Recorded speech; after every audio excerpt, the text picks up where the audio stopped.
Dizem que o cheiro de carne queimada nunca se apaga depois de experimentá-lo na guerra. O que não te contam é o quão satisfatório se torna quando são as pessoas certas que queimam.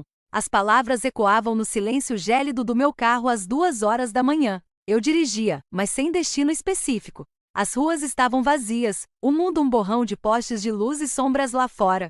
O zumbido do motor era a única coisa que impedia o silêncio de me sufocar. Sou Henry Carter, 42 anos, veterano do exército, agora trabalhando no turno da noite em um depósito. Meu mundo, aquele que construí com mão firme e coração amoroso, havia acabado poucas horas antes. Minhas mãos, antes treinadas para segurar um rifle e agora calejadas pelos controles da empilhadeira, pareciam estranhas no volante, desconectadas da raiva que ainda fervilhava em meu estômago. 6 horas antes, meu dia havia começado com uma alegria doméstica tranquila.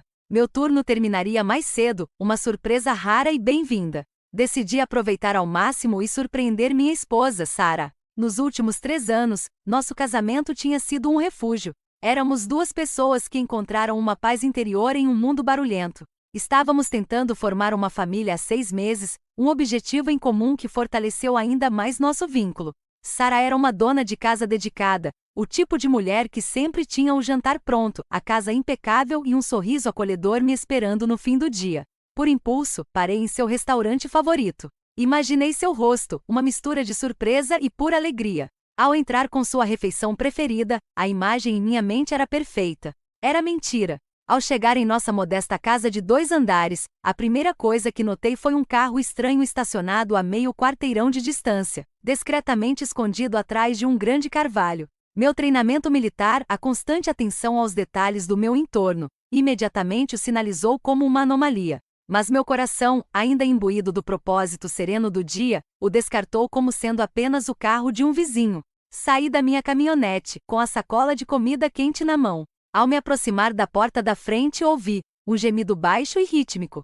Era abafado, mas inconfundível. Vinha do porão. Meu estômago se contraiu. Não era o som de um programa de TV ou de um problema de encanamento. Era uma mulher em êxtase. E então, uma voz masculina que eu não reconheci sussurrou o nome dela. Sarah. A raiva que explodiu dentro de mim foi violenta, primitiva. Meu primeiro instinto, apurado por anos de combate, foi descer correndo até o porão, arrombar a porta e acabar com os 2. Meus punhos se fecharam, a sacola plástica com a comida amassando sob a pressão. Cada fibra do meu ser clamava por um confronto brutal e imediato. Mas a outra parte da minha mente, a parte estratégica, fria e calculista que me manteve vivo em 3 missões diferentes, interveio. Imaginei as consequências imediatas. A polícia, o interrogatório, as audiências no tribunal, a sentença de prisão. Um longo e inútil deslizamento para dentro de uma gaiola. Minha vingança seria vazia. Não me traria paz. Só me traria ruína. Esse caminho era para homens impulsivos, não para um soldado que aprenderá a escolher suas batalhas.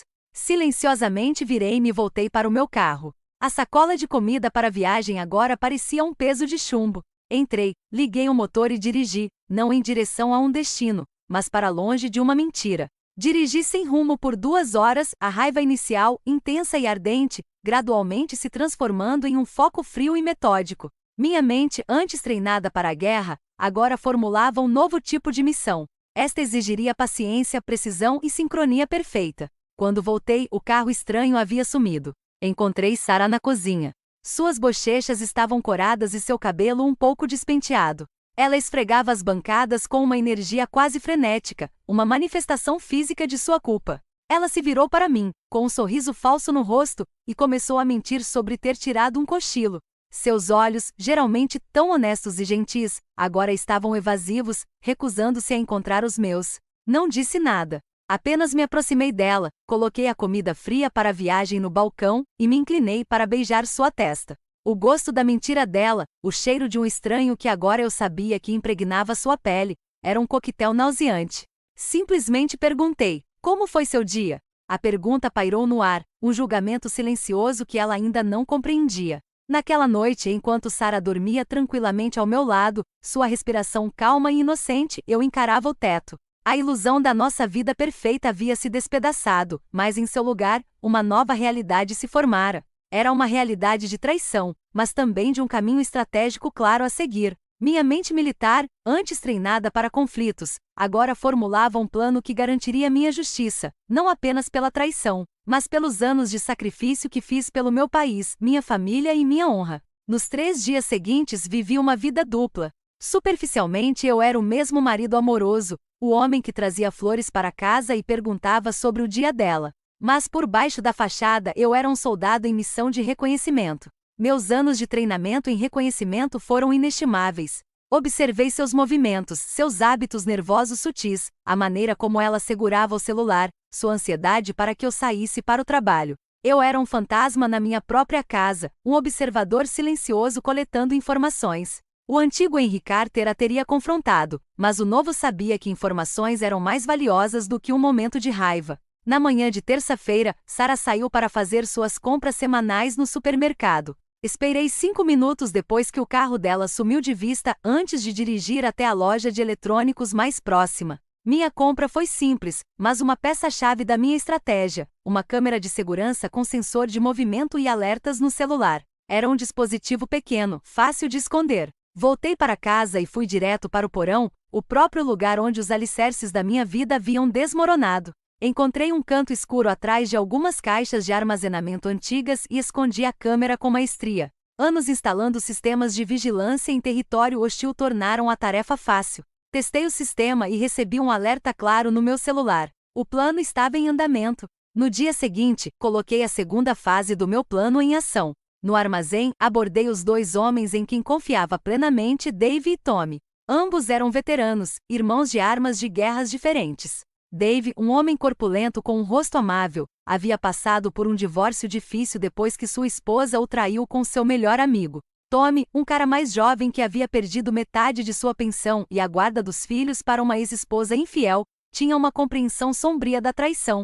Nos encontramos na sala de descanso, o refúgio do armazém, abafando nossa conversa. Não revelei meu plano. Contei-lhes apenas a verdade essencial. Descobri que minha esposa me traiu. Estou pensando no que fazer, mas talvez precise de algumas testemunhas para saber onde estou nas próximas semanas. Vou precisar ser bem visível. A irmandade de veteranos que foram traídos é forte. Não houve hesitação, nenhum julgamento, apenas uma compreensão mútua. Ambos assentiram com semblantes sombrios.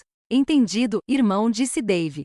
Serei sua sombra, acrescentou Tommy. Estabelecemos um sistema simples.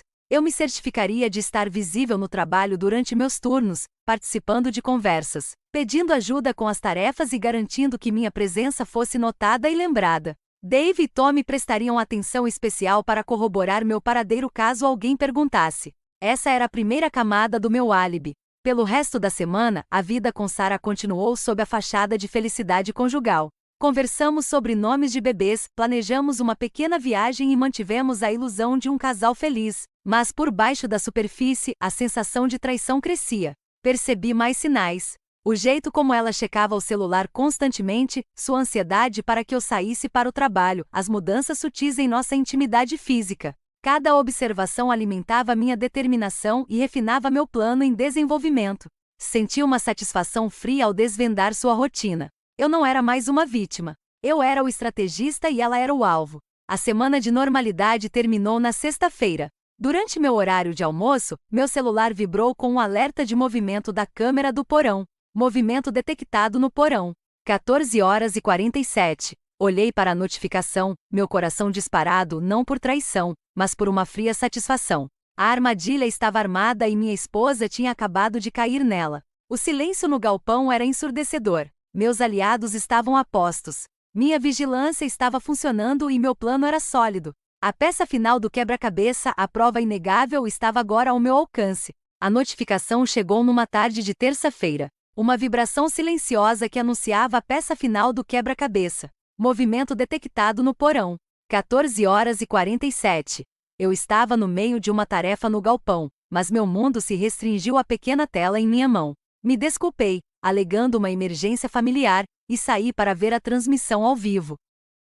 O vídeo começou a ser reproduzido e o que vi confirmou meus piores medos e validou cada grama da minha paciência. Sarah estava com um homem que reconheci, Brad, nosso vizinho de 2 ruas de distância, cuja esposa estava frequentemente viajando a negócios. A marcação de tempo e as evidências em vídeo nítidas documentaram tudo o que eu precisava. Observei meu rosto, uma máscara de pedra, enquanto a traição dele se desenrolava na tela do meu celular. Em vez da raiva intensa que senti inicialmente, uma calma estranha e arrepiante me invadiu. Essa era a prova. A justificativa inegável para o que estava por vir. Tirei várias capturas de tela de quadros-chave e salvei o arquivo de vídeo em uma conta segura de armazenamento em nuvem. Meu treinamento me ensinou a proteger evidências, a criar um arquivo que não pudesse ser negado ou destruído. Eu não era mais um marido emotivo. Eu era um agente documentando as atividades de um alvo. Voltei para minha caminhonete e dirigi para casa, calculando o tempo e a logística. Eu não queria estar lá quando eles saíssem. Vi o carro de Brad estacionado discretamente na esquina e esperei no meu próprio veículo até vê-lo sair do quintal. Só então dei a volta no quarteirão e voltei para casa. Sarah me cumprimentou com uma energia agitada. Ela havia tomado banho e trocado de roupa, mas os vestígios das atividades da tarde ainda persistiam em sua energia nervosa e comportamento excessivamente casual. Sua tentativa de agir normalmente era patética e só reforçou minha determinação. Naquela noite, enquanto ela assistia à televisão, eu me refugiei no armário do nosso quarto. De um compartimento secreto, peguei uma granada de efeito moral militar. Era uma lembrança da minha missão, um dispositivo que eu nunca havia relatado como desaparecido, um recurso de contingência que eu carregava há anos para um cenário que jamais imaginei que pudesse ocorrer em casa. Examinei o dispositivo cuidadosamente, testando o mecanismo do pino e estimando o raio da explosão. Meu treinamento em demolição entrou em ação. Considere a física da explosão, os padrões de dispersão do gás e as vulnerabilidades estruturais da nossa casa. Nos 2 dias seguintes, meu reconhecimento da minha própria casa se intensificou. Estudei o layout da tubulação de gás, medi as distâncias dos potenciais pontos de ignição até as rotas de fuga e calculei o tempo necessário para a saturação adequada do gás.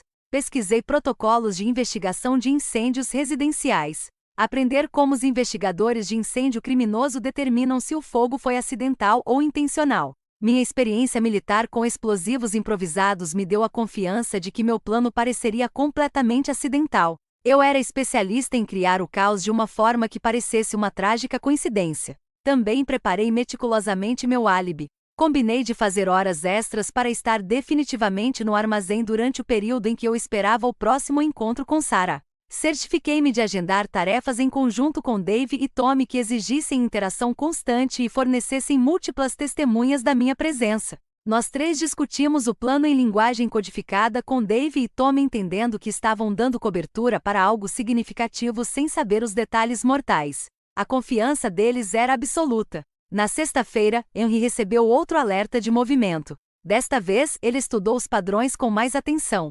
Brad chegou por volta das 14h30 e geralmente ficava por cerca de 2 horas. Sarah havia claramente estabelecido uma rotina que coincidia com o horário de trabalho de Henry. A previsibilidade do caso deles tornou-se a base para os cálculos finais de Henry. Sua mente, antes um campo de batalha, agora era um tabuleiro de xadrez, e cada peça estava em seu devido lugar. A segunda-feira chegou com a rotina típica. Dei um beijo de despedida na Sarah às 7 horas, disse que a amava e dirigi até o depósito. Fiz questão de que Dave e Tommy me vissem chegar cedo e passei a manhã realizando tarefas visíveis. Às 14h15, meu celular vibrou com um alerta de movimento da câmera do porão. Verifiquei a transmissão ao vivo e vi Sarah e Brad entrando no porão. Era o momento que eu esperava. Disse ao meu supervisor que precisava fazer um recado rápido, buscar peças em um fornecedor do outro lado da cidade. Uma viagem que normalmente levava 45 minutos. Dave e Tommy anotaram o horário em que saí, parte do nosso acordo tácito para nos dar um álibi. Em vez de ir ao fornecedor, dirigi direto para casa, estacionando a 2 quarteirões de distância. Aproximei-me da casa pelo quintal, confirmando que o carro de Brad estava em seu lugar escondido de sempre. Movendo-me com a descrição de um militar, entrei pela porta da cozinha. O porão era a prova de som suficiente para que Sarah e Brad não percebessem nada. Fui primeiro ao fogão a gás, abrindo as válvulas dos 4 queimadores sem acendê-los. O chiado do gás era uma promessa silenciosa. Abri metodicamente todos os aparelhos a gás da casa, o forno, o aquecedor de água, a chama piloto, criando o máximo acúmulo de gás. Fechei todas as janelas e portas internas para concentrar o gás nas principais áreas de convivência. Anos de treinamento em demolições guiaram cada movimento meu enquanto eu calculava as taxas de dispersão e o tempo ideal de saturação. A casa, meu lar, agora era uma armadilha. Do meu quarto, peguei a granada de efeito moral e a posicionei cuidadosamente na bancada da cozinha com uma longa corda amarrada ao pino. Estendi a corda pela porta dos fundos, através do quintal e atrás do galpão de jardim. A armadilha era profissional. Sem impressões digitais, sem evidências de posicionamento deliberado. Projetada para parecer que um vazamento de gás encontrou uma fonte de ignição acidental. A única coisa que faltava era o ato final. Depois de esperar exatamente 12 minutos para a saturação adequada do gás, puxei a corda da minha posição escondida. A explosão foi tremenda. Um estrondo concussivo que estourou janelas, derrubou a parede da cozinha para dentro e imediatamente envolveu o andar principal em chamas. O porão, onde Sarah e Brad estavam presos, transformou-se num forno em questão de minutos. Corri para o meu carro e dirigi diretamente para a loja de autopeças, comprando de fato os itens que eu alegava precisar. Voltei ao depósito às 15h45, mostrando a Dave e Tommy o comprovante de compra e pedindo ajuda para instalar as peças. Meu comportamento era completamente normal, concentrado nas tarefas do trabalho e conversando casualmente. Meu álibi agora era inabalável. Às 16h30, meu telefone tocou. O identificador de chamadas mostrava o corpo de bombeiros. Agindo de forma confusa e cada vez mais frenética, atendi a ligação na frente dos meus colegas de trabalho. O chefe dos bombeiros me informou que minha casa havia sofrido uma explosão e um incêndio graves, e que eu precisava ir imediatamente. Minha atuação foi digna de um Oscar. Choque e negação, perguntas desesperadas sobre a segurança de Sarah e um horror crescente à medida que a realidade parecia se impor. Dave e Tommy insistiram em me levar até o local, onde encontrei minha casa completamente em chamas. Desabei em lágrimas de forma convincente, gritando o nome de Sarah e tentando correr em direção ao prédio em chamas antes que os bombeiros me contivessem. Os vizinhos que se reuniram para assistir à tragédia me consolaram, e meu luto pareceu absolutamente genuíno para todos os presentes. O incêndio levou 3 horas para ser completamente extinto. Quando os investigadores encontraram 2 corpos no porão, minha reação foi perfeita. Choque avassalador por Sarah estar em casa. Pensei que ela estivesse fazendo compras, confusão sobre a segunda vítima não identificada e uma crescente raiva e suspeita à medida que as implicações se tornavam claras. Minha história foi simples, crível e perfeitamente cronometrada. O detetive Rodrigues e seu parceiro, o detetive Reed, chegaram ao local em menos de 1 hora após o incêndio ser controlado. Rodrigues, um veterano de 15 anos da unidade de homicídios, imediatamente notou vários elementos suspeitos: a intensidade da explosão, a localização dos corpos no porão e minha conveniente ausência durante o incidente. Ele já tinha visto isso antes. Quando um cônjuge morre em um incêndio residencial nessas circunstâncias, o parceiro sobrevivente geralmente está envolvido. A investigação começou de forma agressiva. Rodrigues entrevistou os vizinhos, descobrindo detalhes sobre meu horário de trabalho, meu relacionamento com Sarah e quaisquer sinais de problemas conjugais.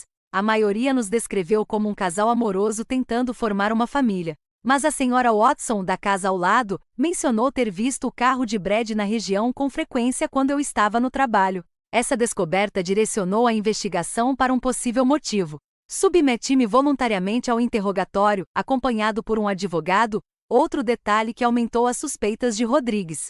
Durante o interrogatório, mantive minha versão dos fatos perfeitamente. Eu estava no trabalho, fiz um recado na loja de peças e, ao retornar, encontrei meu mundo destruído. Mostrei-lhes o recibo, forneci a cronologia exata e expressei angústia e confusão por terem encontrado 2 corpos. Quando confrontado sobre a identidade de Brad e seu possível relacionamento com Sarah, aleguei ignorância, mas sugeri que investigassem minuciosamente. A investigação técnica ocorreu em paralelo ao interrogatório. Os bombeiros examinaram o padrão da explosão e determinaram que ela teve origem na área da cozinha. Os registros da companhia de gás não indicavam vazamentos. O laudo do legista indicou que ambas as vítimas morreram por inalação de fumaça e queimaduras. Os restos da granada de efeito moral foram descartados como destroços. O caso de Rodrigues começou a enfraquecer quando ele entrevistou meus colegas de trabalho. Dave e Tommy forneceram depoimentos detalhados sobre minha presença no armazém, meu comportamento normal, meu recado e minha reação de choque ao telefonema. A cronologia que eles forneceram me deu um álibi sólido durante o período estimado da explosão. A descoberta crucial ocorreu quando os investigadores recuperaram o celular e o laptop de Sarah de um cofre à prova de fogo. Os dispositivos revelaram extensas mensagens de texto e e-mails com Brad, documentando o caso deles em detalhes explícitos. As evidências pintaram um quadro claro. Sarah e Brad estavam tendo um caso, se encontravam enquanto eu estava no trabalho e morreram tragicamente em uma explosão acidental de gás. Depois de 2 semanas, Rodrigues sentou-se à minha frente pela última vez. Ele apresentou todas as evidências, o caso, a cronologia dos fatos, os laudos técnicos e os depoimentos das testemunhas. Olhou-me diretamente nos olhos e admitiu que, embora seu instinto lhe dissesse que eu estava envolvido, não havia provas físicas de assassinato e sim fortes indícios de morte acidental. Sua esposa estava te traindo, afirmou Rodrigues sem rodeios. Ela e Brad estavam no seu porão quando um vazamento de gás causou uma explosão que os matou. Você estava no trabalho com várias testemunhas. As evidências físicas apontam para morte acidental. Não posso provar o contrário, e o promotor não vai processar sem provas. Minha reação foi ponderada e perfeita. Luto pela morte da minha esposa, traição por causa do caso dela e alívio por a verdade ter vindo à tona. Agradeci a Rodrigues por sua meticulosidade e expressei a esperança de que eu pudesse, eventualmente, encontrar paz e seguir em frente com a minha vida. O caso foi oficialmente encerrado. 6 meses depois, mudei-me para outra cidade e consegui um emprego em um armazém maior, com um salário melhor. O acordo com a seguradora me permitiu recomeçar do zero, livre das memórias e associações da minha vida anterior. Aluguei um pequeno apartamento e comecei o processo de reconstruir minha identidade como um veterano viúvo, em vez de um marido traído. Os pesadelos que me atormentaram logo após o incêndio diminuíram bastante. Às vezes, sonho com Sarah, não com a mulher que me traiu, mas com a mulher por quem me apaixonei anos atrás. Fiz as pazes com o fato de que ambas as versões existem, da existência dela, e que meu amor por uma não anulava minha raiva justificada pela outra. Comecei a namorar casualmente, conhecendo mulheres que sabem apenas que sou um veterano cuja esposa morreu em um incêndio doméstico. Sou honesto sobre meu luto e meu lento processo de cura, o que a maioria considera admirável em vez de suspeito. A história que conto de um homem se reconstruindo após uma perda trágica ressoa com as pessoas e, na verdade, melhorou minhas chances de namoro em vez de prejudicá-las. Dave e Tom me ligavam ocasionalmente para saber como eu estava. Eles sabem que forneceram um álibi para algo mais significativo do que um simples divórcio, mas nunca insistiram em detalhes.